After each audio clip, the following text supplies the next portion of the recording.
Hey guys, welcome to today's video. This is going to be a quick version, and this is Paint with Lovejoy. Thanks so much for joining. Please subscribe to the channel and share this channel with your community. Like I said earlier, this is going to be a quick version, so if you prefer the full-length, non-time-lapsed version, check out my Patreon page and my Paint with Lovejoy website. If you want to further support Paint with Lovejoy, please do. It all helps. And for more in-depth courses, check out paintwithlovejoy.com. And as always, share this with your community. Hi guys, here's another fun painting for my first time painters. So grab your supplies, transfer your traceable to your surface, and as always, make sure you take your progress photos. Now, those of you that want to draw what you see, pause the video, draw on your canvas, and then hit the play button again to pick up the painting portion. So we're actually going to start at the bottom of the canvas today, and we are doing a mixture of yellow and green. Your call how green you want to add it or want to make it. But we're going to be filling in that bottom so that way it can dry by the time we need to put some layers on top of it. Now, this is a time-lapsed version from a demo that I did during the pandemic. I was doing daily demos, and it was nice for me to have something regular to do that first summer of the pandemic. So if you would like the full narrated version, I will be chatting with other people during that full version, but you can find that in the description box below, a link to that. All right, so now we're gonna move in. You're gonna clean that brush really good. We're gonna use yellow and white, and we're gonna move up to the sky in between those mountains. And with this painting or any painting that I do, you are more than welcome to switch out colors and make this painting your own. So with this light yellow, we are starting at the kind of that horizon line in between the mountains, and we're gonna be going from that area towards the top of the canvas. And I am using student grade paint, so I do recommend that you apply your paint a little bit thicker, or if you need to do 2 layers, if you have really thin paint, feel free to do that as well. Now, no matter what you paint, just kind of embrace it because that's where you're at for today. You could paint this a couple of times and you will see your skills improve each time that you paint this composition or each time that you paint. All right, so now we're grabbing a little bit of yellow. We're going to place that on top of the light yellow in a few areas, and this is just giving us a more intense color, a little bit more saturation with the yellow. And it is okay to place this on top of the other color, and you may get a little bit of blending. Kind of play with that. Um, Again, these videos are just to kind of get you comfortable with the process of painting. You do not have to be perfect, and it does not have to look identical to what you see on screen. So now we're going to clean that brush really good. We're going to go to light pink. That is going to be white with a tiny, tiny, tiny amount of red to make your light pink. And we are going rather light. And we're going to place this kind of in the rest of the sky area. We can overlap those yellow and light yellow areas a little bit. It may make a bit of an orange color. Again, just kind of embrace that and have fun with getting comfortable with blending your paint. And again, if you are one of my first time painters, please remember to breathe, take a nice inhale, relax. I am proud of you for stepping out of your comfort zone and giving painting at home a try. So again, we're filling in this space with that light pink. If you happen to be on a stretched canvas, I do recommend carrying this color around the edges of the canvas. If you happen to be on a flat panel like I'm painting, just paint to the edge. Now we're going to make a medium pink, and that is just adding a tiny bit more red to our pink mixture. And you can see that it goes 1 or 2 shades darker. And I just want you to go 1 or 2 shades darker than what you were using. Apply that medium pink, and then wipe off your brush, and then go back with light pressure and blend that medium pink into the light pink and even into the yellow. Again, this is called wet on wet blending, and the more that you do it, the more comfortable you're going to get with the process. So now we're going to clean the brush again, and we're going to put our lake colors in there. And we're going to start with light blue, and that is white with a tiny amount of blue. And we're going to start kind of at that horizon line and work our way down towards the bottom of the canvas, towards that green. And I am going right over those traceable lines. And I went over my traceable lines with a black Sharpie marker for those of you at home that were going to pause the video and draw what you see. So whether you went over your lines with black paint or it's just the traceable lines, the pencil lines, just make sure you're going right on top of those with this paint. All right, so filling in that space with the light blue. And if you have to mix your color a second or third time, don't stress about getting the exact same shade of light blue each time. We are going to do that wet on wet blending method in this water area in just a moment. And the more that you mix a color repeatedly, the more your brain picks up that information and goes, okay, this much pigment and this much pigment make this color. So don't be afraid or don't be stressed out if you do have to mix your color multiple times. It's actually great practice for your brain to take in that information.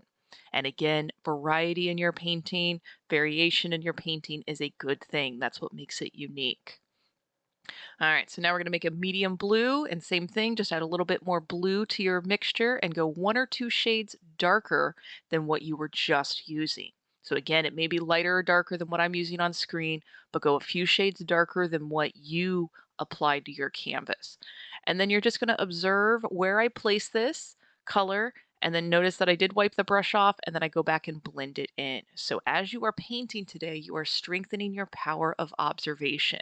And that really is a core foundational element in the creative world. You are learning to look at what you see on the video and then mimic that to the best of your ability on your canvas. All right, so now we're going to go a little bit darker. So adding a little bit more blue to that mixture. And again, 1 or 2 shades darker than the last color you were just using. Again, I'm going to place that in a few specific areas, wipe off the excess paint from my brush, and then go back with light pressure and blend this darker color into the first 2 colors that we added. Again, this is called wet on wet blending, and it is one of the more fun and therapeutic aspects of the painting process. All right, so a good spot to pause the video, take your progress photo. We're going to move into the mountains. And now we're going to go with that direct blue and literally just kind of slap it on there. We're going to fill all 4 of these mountains in there. And like I stated at the beginning of the painting, I am using student grade paint and it does happen to be on the transparent side. So I am applying this paint rather thick. And as you watch me apply that paint, you may notice that I kind of, after I apply it and fill in the space, then my brush moves to kind of a 45-degree angle. So I'm using more of the side of the brushes to kind of smooth out this thicker paint compared to using the brush perpendicular to the canvas and more brush strokes show up. Um, totally okay if you do have brush strokes that show up, but just kind of try holding your brush at those different angles just to kind of get a feel for it, um, and expose your muscles and your brain to this new way to kind of hold the brush and even to apply the paint a little bit thicker. And in the beginning stages of painting, you do want to try a bunch of different styles and method and application so that way you can kind of find what is comfortable for you. And the only way to find what works is to try a variety of options and then narrow down to the ones that you like. All right, so now we're actually going to move into some purple and do some shading. And same thing, I'm going to kind of place this color on here where I want it. And this is the shadow element. So we're placing it on the back mountain, kind of on the perimeter of where the front mountain crosses. And then we're going to blend this into the back mountain. We're going to do the opposite with some white when we do the highlights. And by learning to kind of do 3 shades, blue is our midtone, purple is going to be our shadow, and then we're going to use a little bit of white for our highlight. But by having 3 shades on an element, a shadow, a midtone, and a highlight, this is how you create that illusion of space and depth on a flat 2D surface.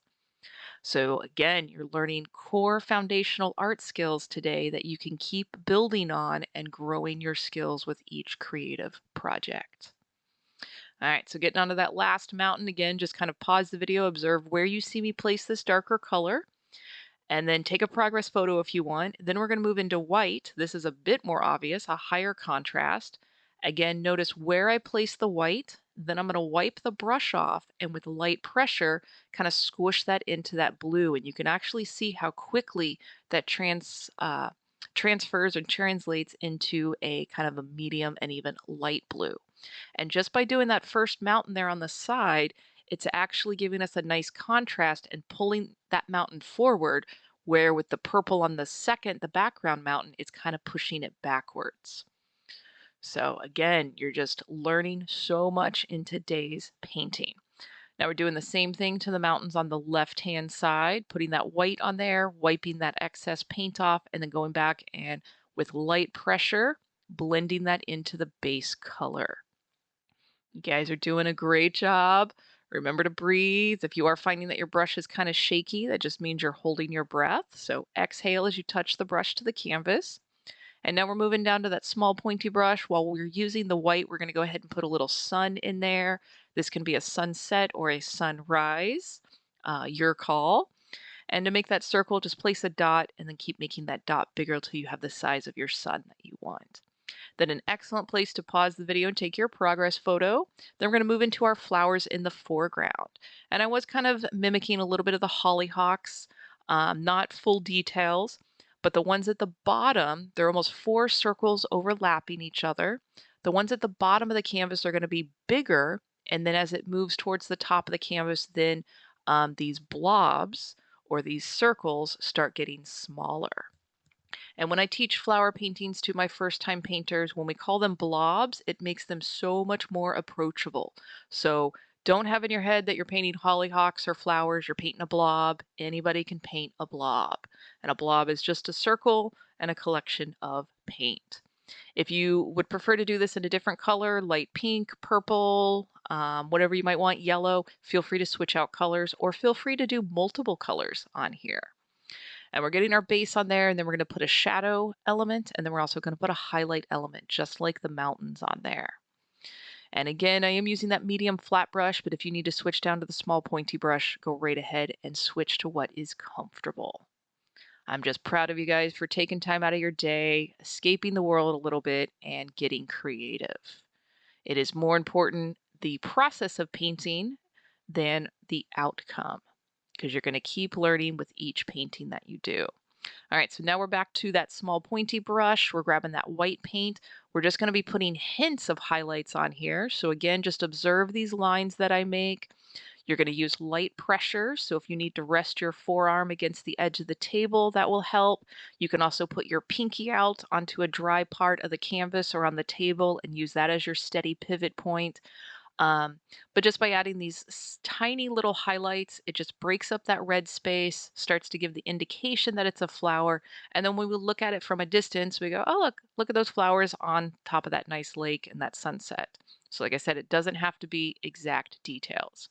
So now we're grabbing purple. We're going to put a dot in the center of each of these flowers. And as you're noticing, I am using the back end of the brush to do that. And with each dot, I'm going back and grabbing more paint. So I kind of like using the brushes in an untraditional manner. And when we get to use the back end of the brush or do something different, it's just kind of fun, breaking you out of your normal painting routine. And again, just placing a dot in the center of those. And then now we're going to go back to some yellow green, a little closer to the yellow side. We're just going to be placing some little dots to give the indication that we've got various shades of green in that grassy area. If you are nervous about the red paint, let it fully dry before you move on to this step. And then we're doing the same thing with green, just kind of overlapping it to give a little variation in there. And again, this is a rather simple painting today. Feel free to add your own flair to this, your own things that you want to do. But most importantly, I'm so glad that you guys were painting, took a little time out of your day. I hope you enjoyed it. And please don't wait too long to do your next painting. Until then, cheers.